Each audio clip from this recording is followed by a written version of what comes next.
Hi, I'm Lyle, and welcome to Lyle's Indie Corner, where I talk about all things narrative-driven indie games. Today, we will be taking a look at my top 5 most anticipated games of the near future. Feel free to let me know what you are looking forward to the most. Anything that I have missed on this list? Write it down in the comments. Now strap in for a wild ride through the future of indie games. Coming in at number 5, we have A Plague Tale: Requiem, developed by Asobo Studio and published by Focus Entertainment. In this sequel to the massively successful A Plague Tale: Innocence, we once again take on the role of Amicia, trying to protect her younger brother Hugo. A Plague Tale: Requiem will be set 6 months after the events of the first game. The siblings have traveled south in an attempt to get a fresh start on their lives, but things will not be that simple. When Hugo's underlying powers reawaken, the rats follow his call. All they have left is to follow Hugo's mysterious dreams of an island, to try and find refuge and hopefully rid him of the curse of the macula. Once again, they will have to fight for their lives, using everything their arsenal has to offer. While Amicia's trusty sling is always a good option, Lucas's alchemical concoctions will give her the edge she desperately needs. She also now comes with a pretty cool looking crossbow and is not afraid to go toe-to-toe with her opponents. Amicia is certainly not to be trifled with, but all her skills pale in comparison to the power that lurks deep within Hugo. But deepening his connection to the macula is a double-edged sword. The next threshold is always on the horizon. What's wrong? What's wrong? We have new places to see and new friends to meet. But is there a safe haven for our two favorite siblings? I know what you're thinking. Lyle, isn't this one considered to be a AA title and not indie? And to that I say, you're totally right, but sometimes I want to be devastated by a heartbreaking sibling dynamic and cry over my fictional little brother that will probably turn super evil, okay? This is my channel, I make the rules. Also, I will be playing this on here, so psst. At number 4, we have Thirsty Suitors, developed by Outer Loop Games and published by Annapurna Interactive. This colorful action-adventure will let you take on the role of Jala, who has left behind a slew of exes that want to fight her now that she's back. Scott Pilgrim, anyone? She will have to make up with every single one of them if she has any hope of putting her life back together. Her exes are not the only obstacle she'll be facing though. Her parents seem very disappointed in her life choices, so fixing this relationship should also be a priority to her. Morning, Ma. And all of this has to happen before her sister's imminent wedding, so Jala has to get her shit together. We'll see turn-based combat against her exes, who will try to overwhelm her with love, guilt, or anger, and whom she needs to calm down. This looks absolutely insane, by the way, and I cannot wait to call in Big Mama. Not the chapel! No! Speaking of her mother, to fix her relationship with her parents, she will have to impress with her cooking skills. Anyone fancy some really tasty-looking dishes? And in between all of that, she apparently still has time for some sweet moves on her skateboard. We'll be exploring Timber Hills and try to get the highest score. I honestly cannot wait for this. It looks so over-the-top crazy and fun. I want to get my hands on it today.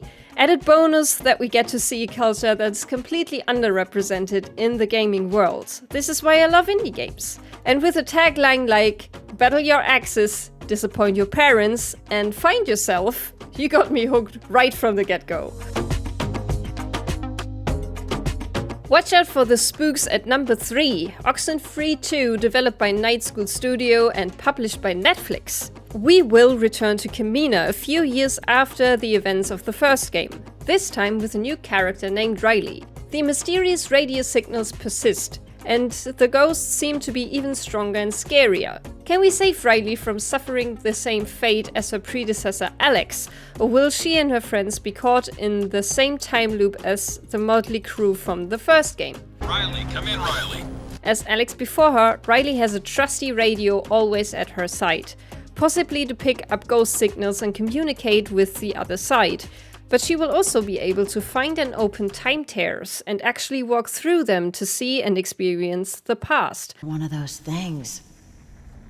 A time tear, if we're naming this stuff? As we've seen, this is used to solve puzzles and hopefully to understand more about what the heck is going on this remote island. The first one was a real surprise to me. I only played it recently without knowing anything about it, and everything from the characters to the music to the atmosphere was absolutely phenomenal. I love the relationship between the characters and getting to know them through Alex. And the ghosts brought such an unpredictable element to it that I hope they can keep up with in the second game. I can't wait to grab my radio again and mess with time. Maybe just with a happy ending this time around?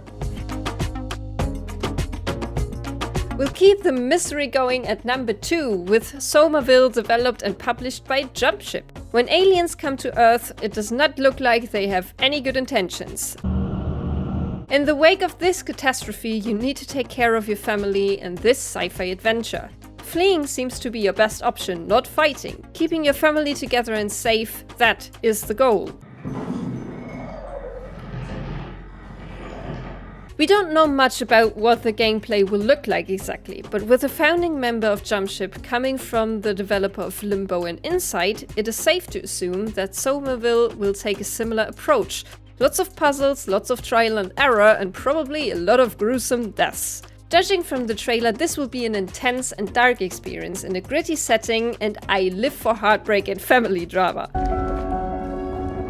Playing as a father desperate to keep his wife and toddler away from an unknown alien force is very much my jam.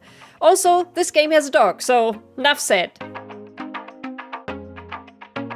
And finally, at number 1, my most anticipated game is The Pale Beyond, developed by Belua Studios and published by fellow Traveler. This resource management game takes you far, far north. So you're looking a job, eh? On the Temperance, you set out to find its sister ship, the Viscount, that went missing years ago. You know that the expedition will be dangerous, and as the first mate, you need to keep up morale and hope and pray that you will not get stuck in the unforgiving ice. But what happens once the captain is lost? Will the expedition collapse in on itself, or are you strong-willed enough to keep everyone going and everyone together? Everyone needs to be fed, including the sled dogs that are in your care. But you also need to keep warm. And how do you approach getting back to civilization? Tough decisions lie ahead. Are you ready to take command? I have had my eye on this game for a while. I have played the demo multiple times whenever it was available. The storytelling, art design and characters are amazing from what I have seen. It's shaping up to be an intense battle against the harshest of conditions while tearing at your heartstrings too. I just want to get on board the Temperance again and finally see this journey through. And that concludes today's top 5. What do you think? Am I right? Am I wrong? Will I get crucified before the indie gods for including a Plague Tale Requiem?